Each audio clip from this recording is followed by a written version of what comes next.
Colossenses capítulo 4, dos versículos 2 até o final do capítulo. Colossenses 4, 2 a 18, diz assim a palavra do nosso bom Deus. Continuem a orar, vigiando em oração com ação de graças.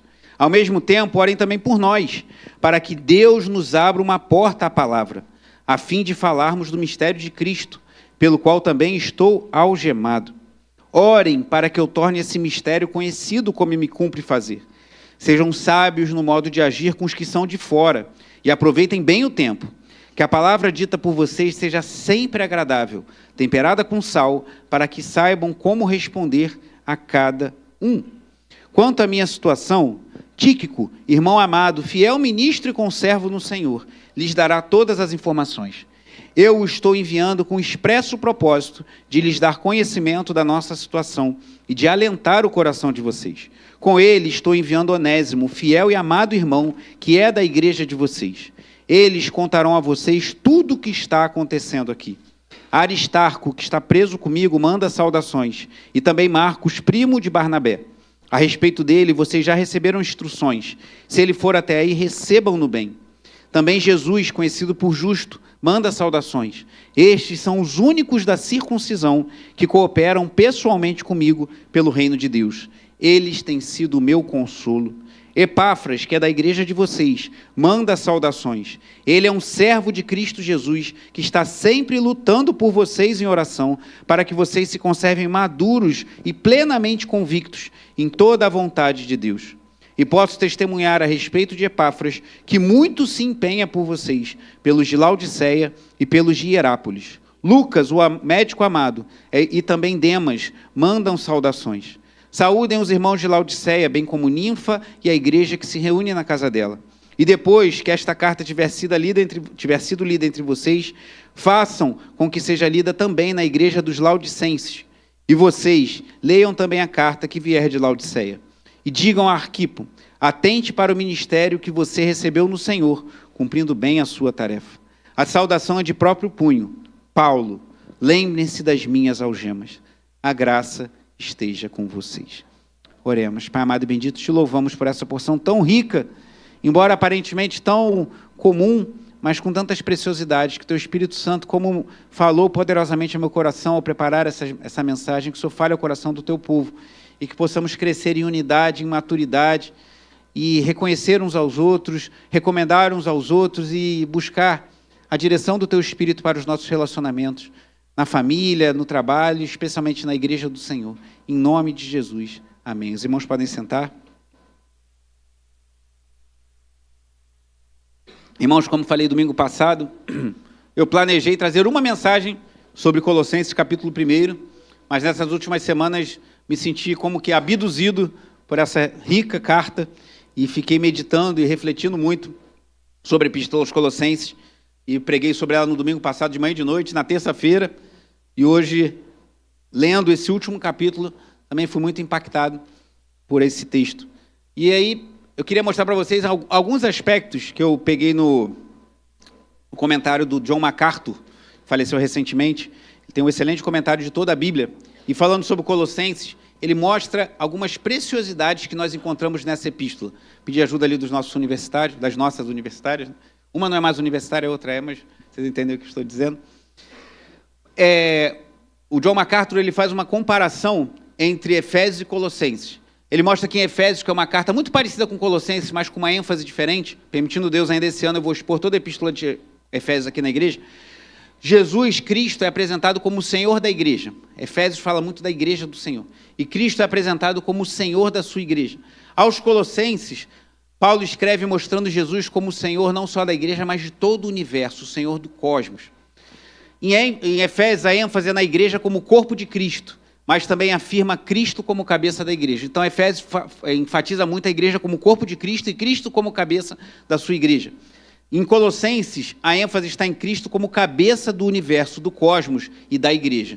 Então, Efésios, não há contradição entre uma carta e outra, muito menos no pensamento de Paulo, há uma ênfase.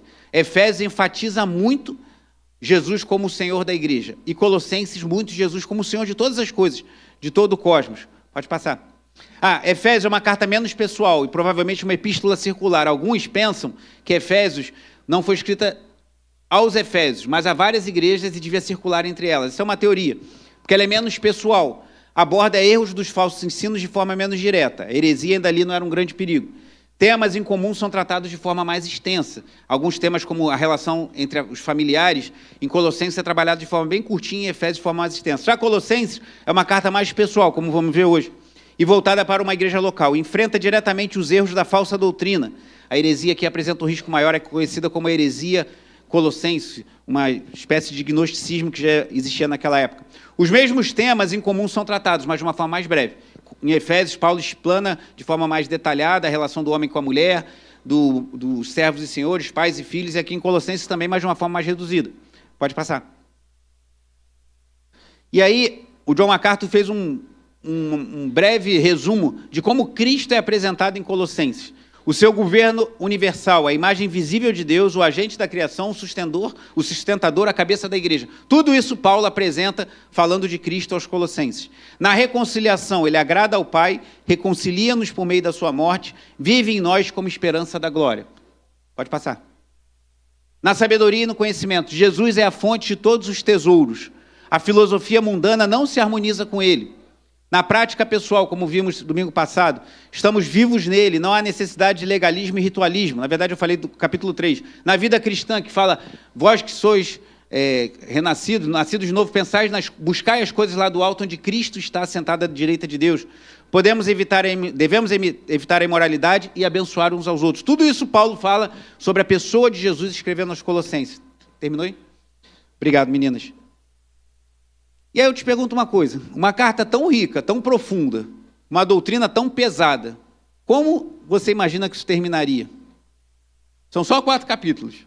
Nesses 3 capítulos anteriores, Paulo fala isso tudo. Mostra quem é Jesus, que ele é o cabeça não só da igreja, mas de tudo que há, que ele é a plenitude, que ele é a sabedoria plena reside em Cristo. Ele apresenta tudo isso. E como Paulo... Se você pudesse conversar com Paulo, se você pudesse entrevistar Paulo, se você pudesse tomar um café com o apóstolo Paulo, que não é possível, o que talvez você perguntaria a ele, Paulo, depois de falar isso tudo, como é que você vai concluir essa carta? Se ele estivesse escrevendo ainda. Uma carta tão rica, tão doutrinária, não tem mais o que acrescentar. Como é que Paulo vai terminar essa epístola? E para surpresa de muitos, inclusive a minha, Paulo termina, como lemos aqui, falando de relacionamentos.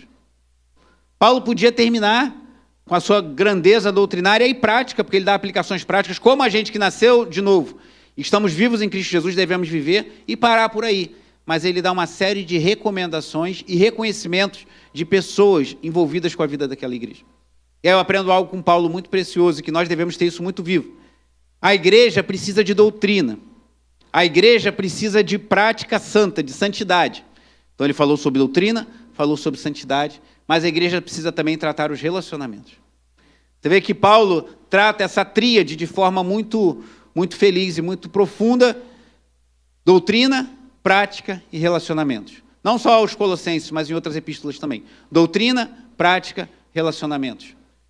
Aos Romanos, Paulo cita quase 30 nomes no último capítulo de Romanos, Romanos 16, se você for lá conferir, tem mais de 25, salvo engano, 27 nomes citados por Paulo diretamente na epístola dele aos Romanos, que é o maior tratado teológico de todo o Novo Testamento. Então, depois de expor uma doutrina sólida, pesada, por 11 capítulos em Romanos, depois falando da vida cristã prática dos capítulos 12 ao 15, no capítulo 16, Paulo, de novo, termina falando de relacionamentos e falando nominalmente de mais de 25 pessoas. Então, o que eu aprendo para isso? Para Paulo, doutrina era importante? Sim, muito importante. Para Paulo, a vida prática, a vida diária era importante? Sim, era muito importante. Mas para Paulo, os relacionamentos, saber o nome das pessoas, também era muito importante. Então, vamos ver nessa manhã como Paulo tinha apreço por aqueles irmãos da igreja em Colossenses, ele preso, a igreja em Colossos, os Colossenses, e como ele menciona aqui 11 nomes. Paulo menciona 11 nomes, e o último nome que ele menciona é o próprio, pois ele escreve que estava escrevendo de próprio punho, eu, Paulo, talvez para tirar a dúvida de que a carta não fosse dele. Então tem 12 nomes em Colossenses 4, o 12º é o do próprio Paulo, e 11 nomes que ele menciona. A gente não vai poder ver detalhadamente cada um deles, porque o tempo não permite, mas vamos ver um pouquinho do que Paulo nos ensina. Para ajudar a gente a gravar uma aliteração, como aprendi lá na oficina de pregação, 3 palavras com R para nos ajudar a mencionar.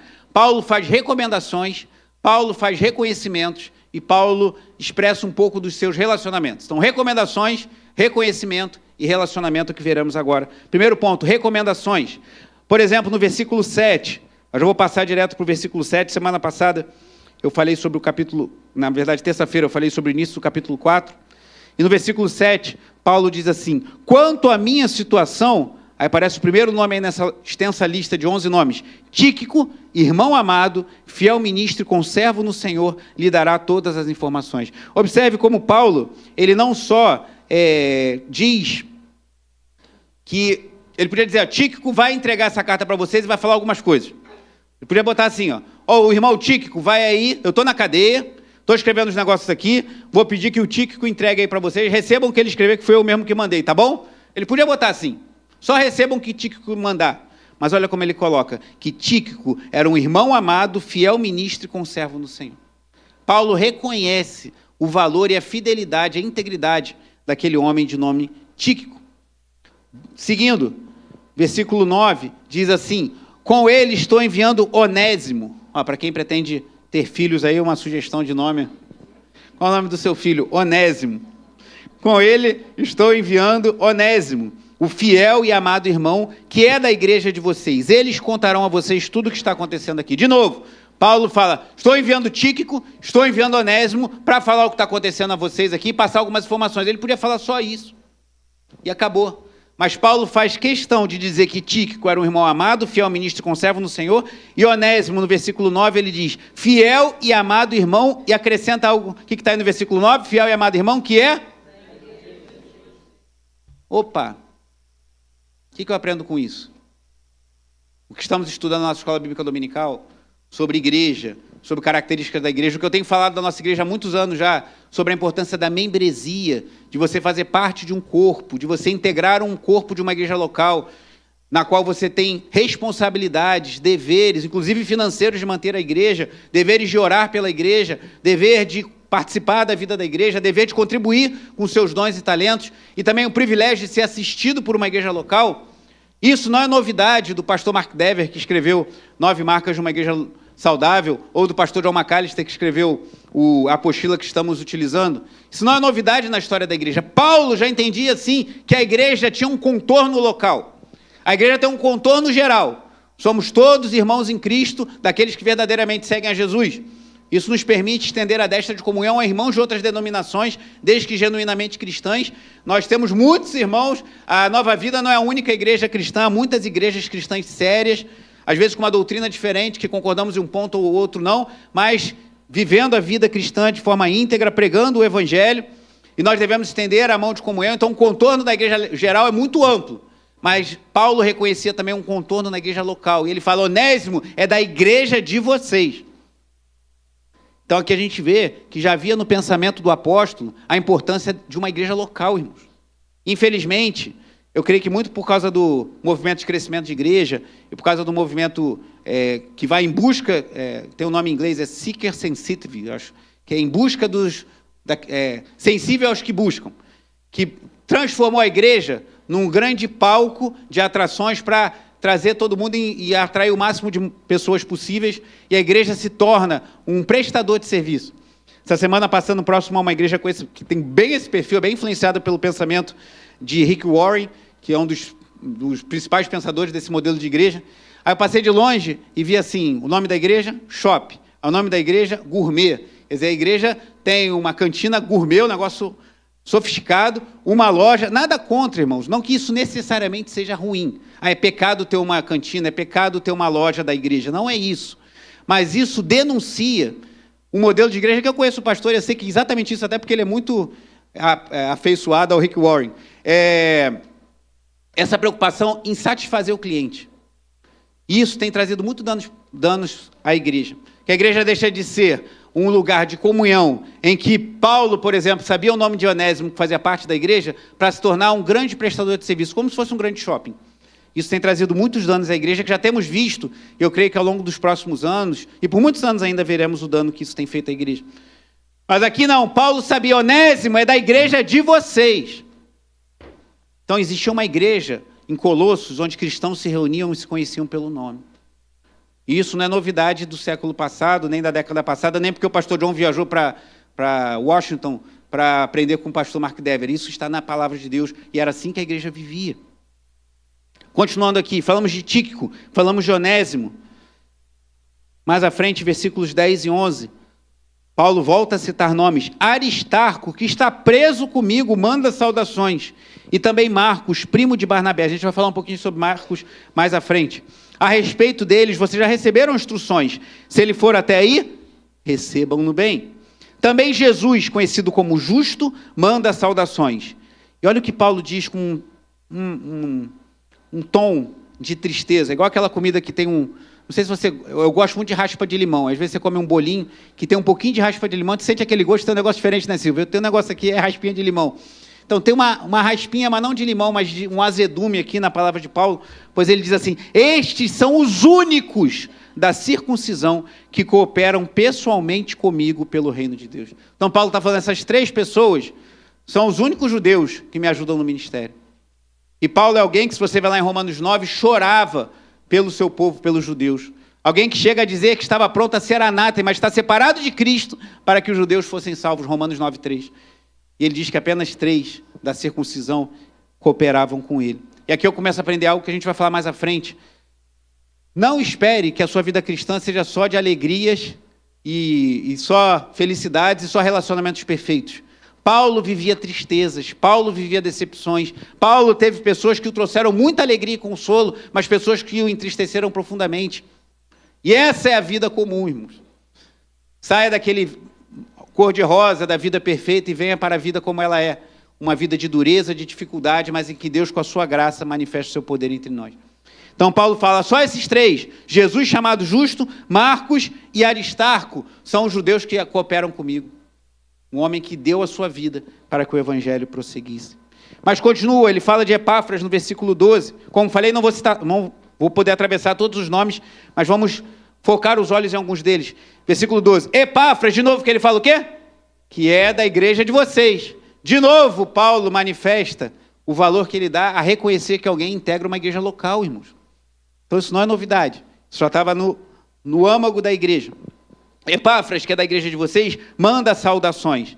E aí, de novo, lembra que estamos falando sobre recomendações, o primeiro R, depois sobre reconhecimento e depois sobre relacionamentos.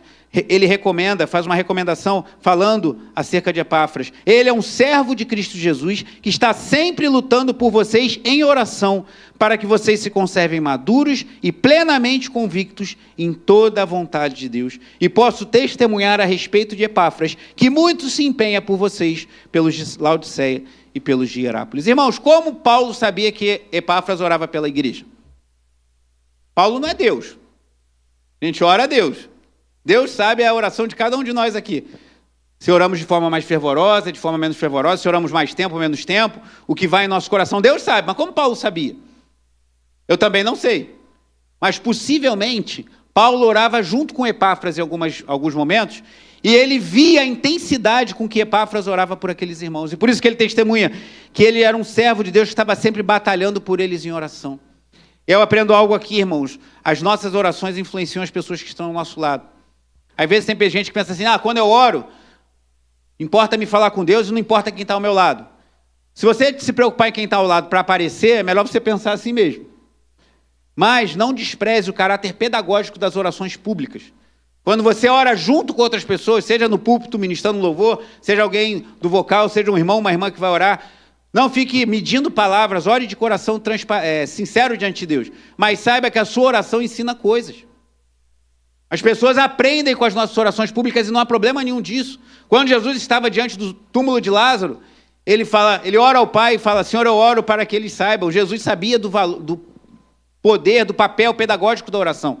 Então não ore em público, medindo todas as palavras, tomando cuidado, mas não despreze que quando você está orando, você está ensinando também a outros acerca da sua piedade e acerca de como devemos viver diante de Deus em oração. Então não ore para aparecer para ninguém, mas não despreze quando você está orando, você está ensinando coisas a quem está ao seu lado. E possivelmente Paulo via Epáfras orando pelos colossenses e via como ele orava com intensidade por aqueles irmãos. Eu te pergunto, temos orado com intensidade pela nossa igreja?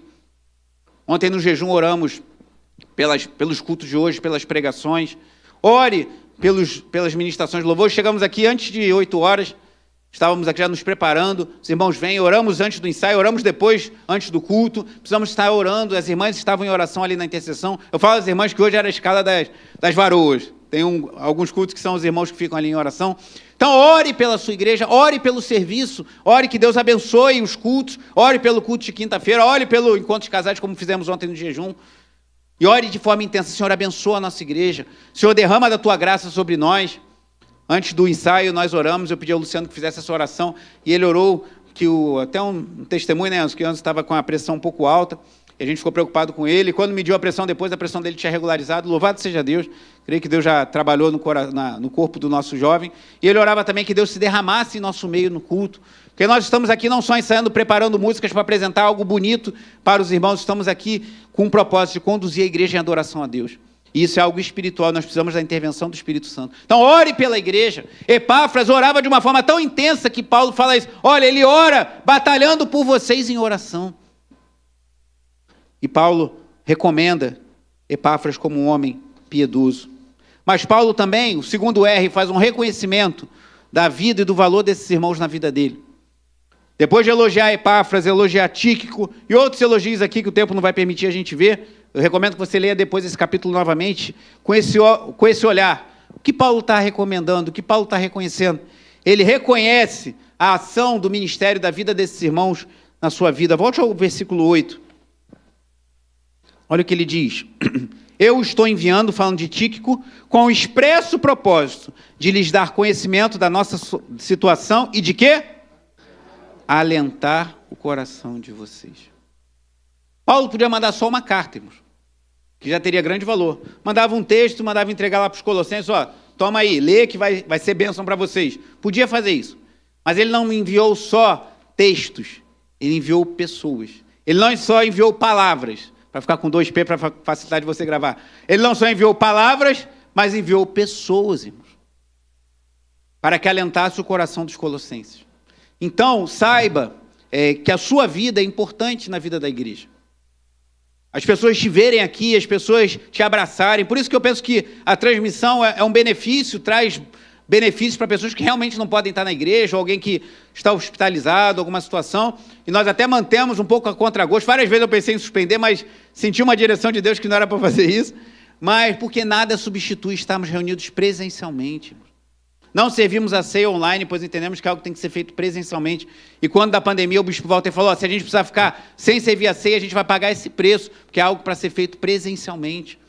Nada substitui nós olharmos nos olhos uns dos outros e partirmos o pão e distribuirmos o cálice. Então, irmãos, há algo pessoal e a sua presença aqui é importante. Esses dias eu fiquei feliz que ouvi 2 testemunhos aqui na igreja, e posso falar abertamente, um é do jovem Enzo, que já citei, e outro da irmã Lia, que o Enzo está trabalhando agora também aos sábados. E aí teve um sábado que a juventude estava responsável por conduzir o culto, e ele conseguiu uma liberação no trabalho dele para poder estar aqui. E aí ele pregou a palavra e ele falou com alegria, como ele estava feliz de poder participar de uma consagração, que ele não está sendo possível participar por motivos de trabalho. E a Lia falava de outra questão recentemente, de um culto que ela esteve, né, Lia? E que Deus falou no coração dela fortemente da importância dela estar aqui.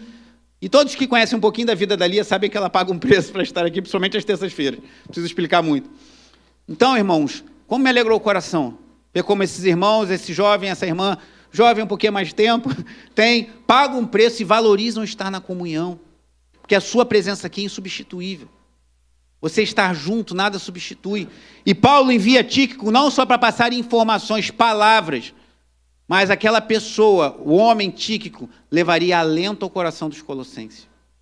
Então, eu queria te estimular a pensar sobre isso. Como Deus pode me usar na igreja local? Já vimos que Paulo valorizava muito a igreja. Então, como eu posso ser uma fonte de alento na vida dos outros na igreja? Normalmente, quando as pessoas pensam em ministério, já pensam em pregar, em cantar, em tocar um instrumento. Tudo isso é importante, irmãos. mas isso é uma parcela ínfima da vida da igreja, há muito mais a fazer. Como temos sido abençoados aqui nas terças-feiras, quando os irmãos oram uns pelos outros no final.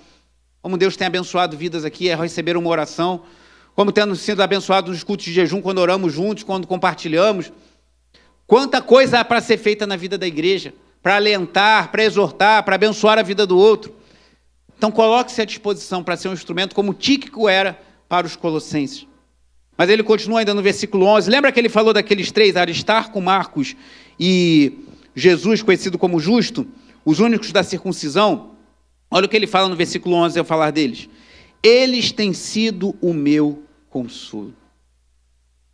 Jesus falou que enviaria o Consolador, João 16, o Espírito Santo. Mas muitas vezes o meio que o Espírito Santo age como Consolador é através da vida de outros, irmãos. Então, como é precioso você ter pessoas ao seu lado que são fontes de consolo, como esses homens eram para Paulo. E de Epáfras eu já falei do empenho dele em oração. Então, Paulo recomenda esses irmãos e reconhece o valor deles na sua vida e na vida da igreja. Você tem valor para a vida da igreja, você pode contribuir, irmãos. Às vezes com o teu testemunho, às vezes enviando uma mensagem. Eu sempre falo que a irmã Fátima tem o hábito de mandar as pregações gravadas para muitas pessoas lá no Nordeste, ela envia para tudo quanto é lugar. Às vezes você vai ser um instrumento para abençoar vidas com um louvor, com uma pregação, com uma palavra que Deus falou no seu coração, em outros lugares e também na vida da igreja local. Deus nos usa para ser fonte de consolo, alento e bênção na vida uns dos outros.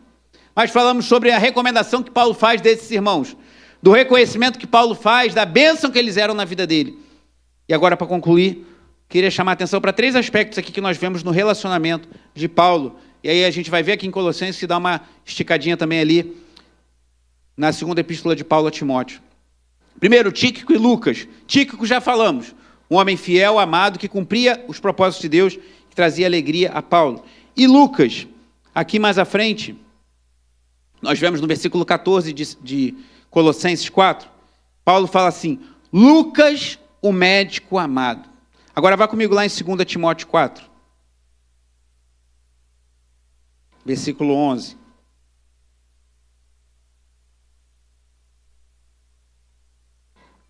Segunda Timóteo 4, 11.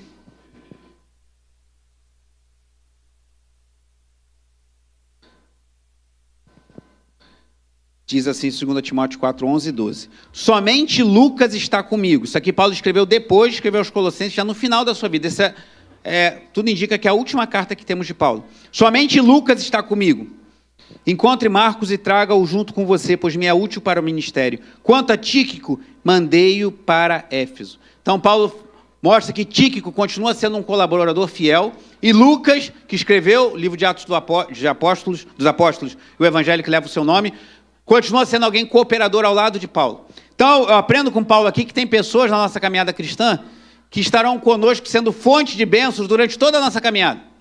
No momento que Paulo estava escrevendo aos Colossenses, Lucas estava ali sendo uma referência para ele. Tíquico estava sendo um servo fiel, cumprindo o que Paulo havia pedido a ele. No momento que estava lá na mesma situação, Paulo tinha essas fontes, e agora, já preso em Roma, às portas da sua morte, Paulo fala que Lucas estava com ele, e Paulo reconhece o valor de Tíquico, que mais uma vez estava cumprindo as orientações de Paulo.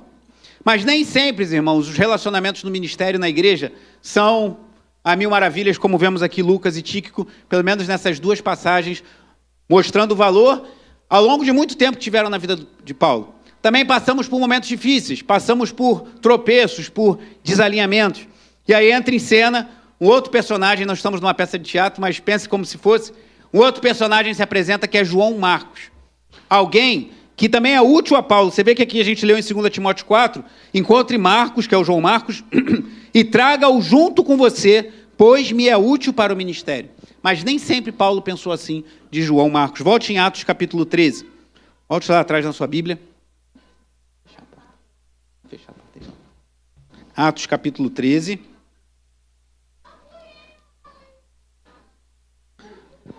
Versículo 13. Aí você vai ver a figura de João Marcos aqui.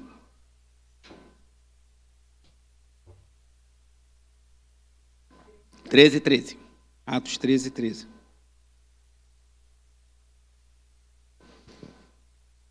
Primeiro ponto, que a gente vê uma separação entre João Marcos e Paulo. Atos 13:13 diz assim: E navegando de Pafos, Paulo e seus companheiros viajaram a Perge da Panfilha. João, porém, esse João é o João Marcos, deixando-os, voltou para Jerusalém. Então, eles estavam numa missão e João Marcos declinou da missão e voltou para outro lugar. Vá para o capítulo 15 de Atos. Isso não parou por aí. Às vezes acontece alguma coisa que no primeiro momento não parece dar em nada, mas às vezes tem repercussões lá na frente. Já em Atos 15, versículo 36, diz assim, Atos 15, 36. Alguns dias depois, Paulo disse a Barnabé: Vamos voltar e visitar os irmãos em todas as cidades, nas quais anunciamos a palavra do Senhor, para ver como estão. Barnabé queria levar também João, chamado Marcos. Mas Paulo não achava justo levar aquele que tinha se afastado deles desde a Panfilha, não os acompanhando no trabalho. Entendeu o que aconteceu? Estava João Marcos, Barnabé e Paulo. Barnabé declinou da missão. Aí surgiu uma nova missão. Paulo falou para Barnabé: Vamos para lá? Barnabé falou: Vamos, e vamos levar o João Marcos. Aí Paulo: Não, João Marcos não. Lembra lá atrás que ele deixou a gente? Ele abandonou a gente no meio da missão? Vamos levar ele não. Deixa ele aí. Quem tinha razão? Eu não sei, mas algo aconteceu depois disso. Olha o que diz o versículo 39. Houve tal desavença entre dois missionários da igreja. Dois homens marcantes. Barnabé era um homem que fazia muita diferença na igreja. E Paulo, você conhece muito bem a história dele. Houve tal desavença entre eles que vieram a separar-se. Então Barnabé, levando consigo Marcos, navegou para Chipre. Mas Paulo, tendo escolhido Silas, partiu, encomendado pelos irmãos à graça do Senhor, e passou pela Síria e Cilícia, fortalecendo as igrejas. Houve uma cisão. Primeiro, uma separação. Marcos não foi naquela primeira missão. Depois, acontece uma cisão com Barnabé. Paulo fala: Barnabé, você faz tanta questão de Marcos, então segue com ele, que eu vou pegar o Silas e vou embora. Irmãos, estamos falando da igreja no início, que muita gente acha que a igreja primitiva é só flores, que não tinha problemas. Aqui uma cisão entre dois homens importantes na vida da igreja naquele momento, que chega a ponto deles seguirem caminhos distintos, e Paulo se une a Silas, e Atos 16, Paulo já está trabalhando com Silas. Mas aí a história acaba por aí? Aí volte lá comigo para 2 Timóteo 4.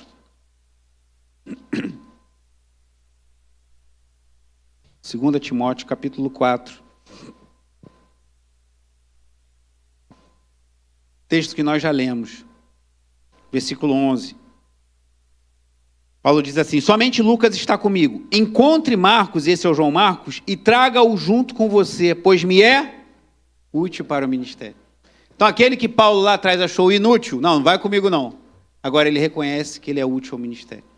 Então, o que eu aprendo com isso? Há pessoas como Lucas e Tíquico, que na sua caminhada com Cristo sempre vão te dar alegria, sempre vão te dar alento, vão ser pessoas que vão estar ali ao seu lado, aquela que te dá uma força, um vigor para caminhar. Há pessoas como João Marcos, que em algum momento vão te decepcionar, vão te entristecer, mas em algum momento Deus vai fazer com que vocês voltem a caminhar juntos e você tenha novamente essa pessoa como uma bênção na sua jornada. Isso aconteceu com Paulo. Não seja ingênuo em achar que isso não pode acontecer com você. Ah, mas eu não sou líder da igreja, eu não sou missionário, mas você vive na igreja. E aí na igreja você vai encontrar Tíquico, Lucas, pessoas que sempre vão te botar para cima e te ajudarem na sua caminhada, e vai encontrar João Marcos, pessoas que em algum momento você vai ter uma divergência que pode levar a uma cisão, uma separação, não uma briga assim, não quero mais falar não, mas uma caminhada um para cada lado. Mas em algum momento vocês podem se reconciliar e voltar a estarem juntos. Mas também haverá um terceiro tipo de pessoas na vida da igreja. Aqueles que estão sempre caminhando conjuntos, nos abençoando, aqueles que por algum momento a gente dá uma chacoalhada e depois Deus reconcilia, mas aqueles que vão embora de vez. Aqueles que partem.